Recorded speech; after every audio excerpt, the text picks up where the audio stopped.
We've got the real reason FTR stayed with AEW. We've got the backstage news on the Cody Rhodes Brock Lesnar plans.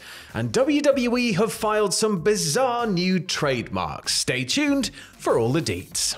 So it was up in the air for a little while back there. It got a bit hairy. Will they, won't they? Are they going to stay with AEW? Are they going to go back to WWE? But no, they are staying with AEW. They are now tag team champions, and they nailed the timing, didn't they? Yeah, they certainly did. They certainly did. Not back to shaving backs anytime soon, hopefully. So we've had kind of fan speculation, as I said, and Harwood took to Twitter Thursday to chastise one individual in particular who had basically insinuated that they were holding the belts to the ransom. Well, really. the company to ransom. Yeah. The fan said. What kind of a fan would say something like this? The only reason they won, I guarantee you, is because they threatened if they didn't win, they would walk for WWE. To which Harwood replied, "Give us the belts, or we're going back to WWE." Definitely not. That schedule keeps me away from my wife and daughter too much, and AEW will allow us to give back to wrestling. So he absolutely laid the smackdown on that fans' candy ass, and there's the reason that they're sticking around. Direct from the sources itself.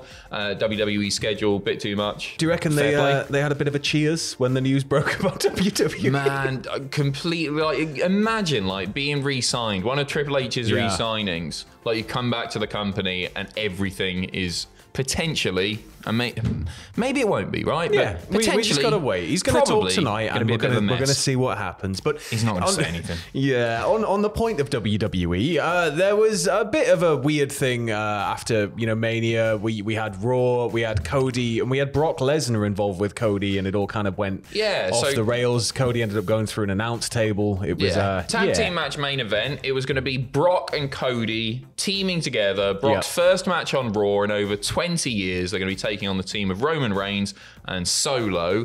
And then all of a sudden, out of nowhere, Brock did something that nobody was expecting in turning heel and absolutely killing Cody Rhodes in front of his pal Stephen Amell as well, which is low. Fightful Selector reporting, Lesnar was apparently aware of this creative before WrestleMania. Yeah, this has been planned for a while. Yeah, so he was aware heading into Mania, against Omos, that he was going to be going toward this angle with Cody afterwards. Yeah, this has been planned a month in advance. This wasn't one of the things that, people have speculated on, that Vince has come in and he's torn up the script and he's gone, Lesnar, you're turning heel tonight. This has been planned out a month in advance.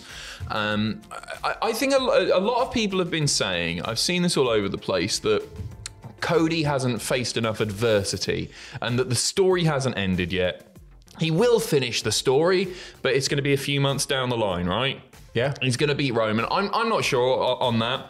And I'm not sure I agree with the whole adversity point. I liked when I was a little kid and Goldberg would come in and squash everybody. Yeah, there's one thing. Yeah. You don't necessarily need that adversity. Yeah.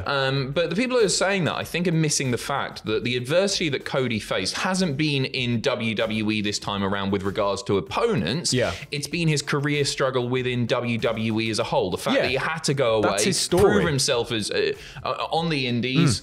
Did the thing in AEW as well, and then he's back in WWE. That's the adversity. So I think there is adversity there. I'm not sure that you need Cody going up against Brock Lesnar and proving himself there to just go back and face Roman Reigns. I think they missed a trick. Pattern. It feels like a holding pattern. Like when there's too many planes coming into land and you've got to just cycle around over the air. It feels like it's kind of coming a bit too hot, and they're like, oh, no, all right, Cody, you just do this for a bit. Do you think it's just to get Roman above 1,000? And then you do the match, and then you've got Roman Reigns, who has had this. It's an already historic reign. Yeah. But if you can got that lovely number over 1,000 there, Brock has done the stuff with Cody, and then Cody gets back round to it. Do you think he's going to be as hot that time around? I'm not sure. This is the thing. Yeah. It feels like they missed a trick. I think the timing was right at WrestleMania. I still totally disagree with the decision, and I think it's a decision that will go down in history as an incorrect one. I think it's one that people look back on and go, well, yeah, they should have bit the bullet. Well, only time's going to tell moving forward how WWE and now Endeavor, who own WWE, are going to carry this storyline, I guess. But on the point of Endeavor and WWE's buyout, this one comes from Dylan Byers of Puck, and it's regarding Wall Street and the kind of outlook for WWE now. He said, Emmanuel and Shapiro face more challenging task with Wall Street. The all-stock deal, which is expected to close by the end of the year, pending regulatory approval, will unite WWE and UFC into a new public company, which we knew, trading under the ticker of TKO. Mark Warren. Nice. With Endeavor as 51% majority owner. On the one hand, it's a massive PR victory for Endeavor and furthers Ari's lifelong mission, Ari's the head of Endeavor, lifelong mission to transform himself from mere Hollywood super agent and power broker into a fully fledged media mogul, but at the same time it adds an additional burden to Endeavor's $5 billion plus in long-term debt. Many investors are struggling to rationalize, apparently, the $21 billion valuation Endeavor has put on the future combined company. The deal values UFC at $12.1 billion, a 3 times multiple on the $4 billion Endeavor paid to acquire it in 2016, and WWE is set at $9.3 billion, which is significantly higher than its current $7.4 billion market cap. Endeavor stock is down about 10% since the deal was announced, but WWE stock, I looked last night, you had WrestleMania Night 2, it was doing all right. Raw after Mania and tanks, and then as they announced, I think, no, it was tanked on WrestleMania Night 2, and I think when they announced Endeavor, it's now up over $100. Yeah, well, that makes sense. That makes sense. But it's interesting to hear that Wall Street as a whole is a bit pessimistic on the whole thing, and they think that they've perhaps overvalued it. A 10% drop in Endeavor isn't the news that they'll want to see. No. So we'll keep you updated on that. Cultaholic.com. There's a new WWE ancillary product show coming. I'm looking forward to this. Yeah, I think it's putting like a new twist on a bit of a classic, isn't it? There's an 8-part docuseries titled WWE Recruits is coming soon to the Roku channel.